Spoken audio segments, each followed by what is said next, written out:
Good morning, everybody, and welcome to the Tuesday edition of Video Clips.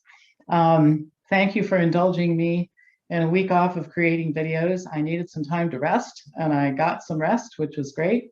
And back at it, ready to fight the good fight, and we are fighting the good fights, and good things are happening. Lots going to be to report this week.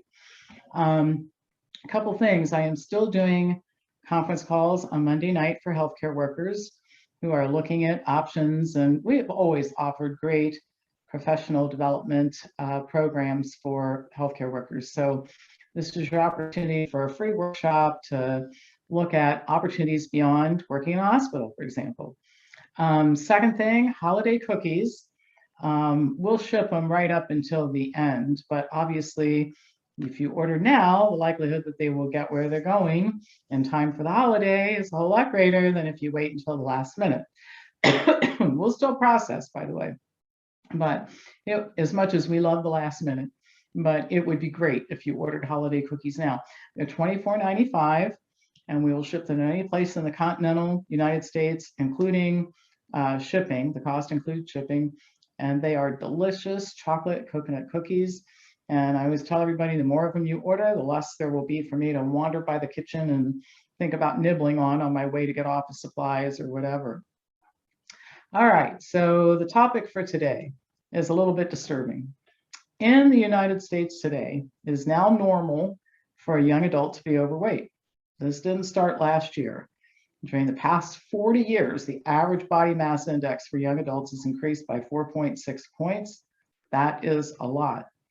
During the time period 1976 to 1980, only 6.2% of young adults were considered obese.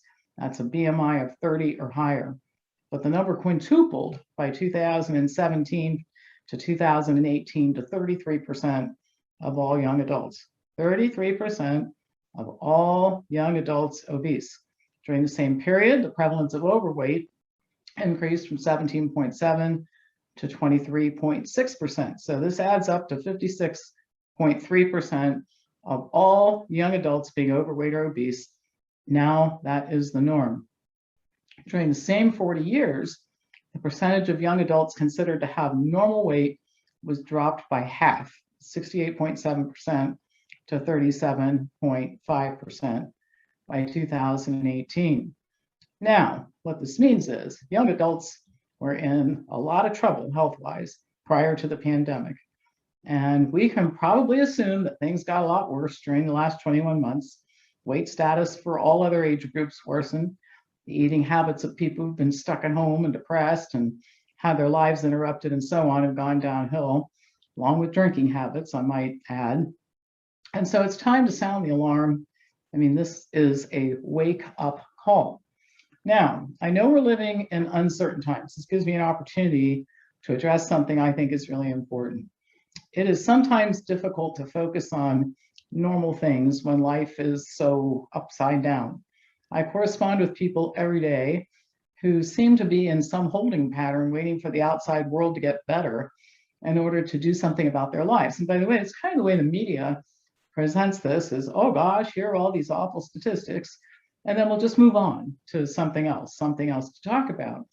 Well, I think this is really ill-advised. I mean, we can't wait for what's going out there to get better. We can't control out there, but we can control what goes in our shopping cart.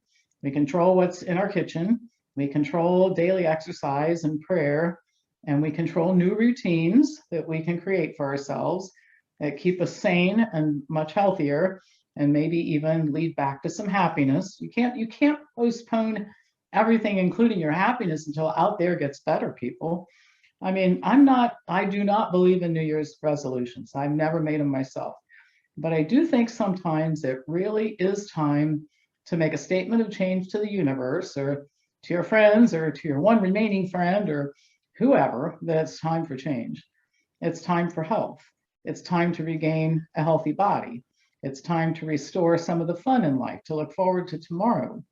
And again, I say this because there seems to be this mentality of, well, you know, when things are better out there, I'll do something in here. Or what's the word I'm looking for? It's almost like a paralysis. waiting for something to change to be the catalyst for you to change.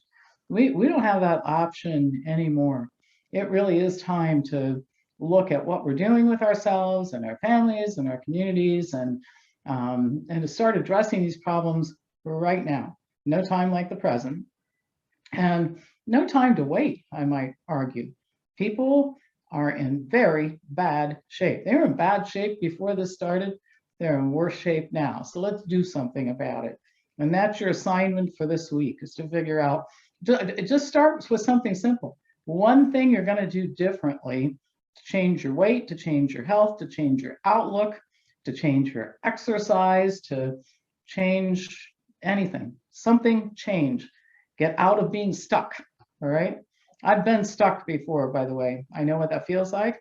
And I also know how great it feels when you unstick yourself and move forward, all right? That's your assignment for the week.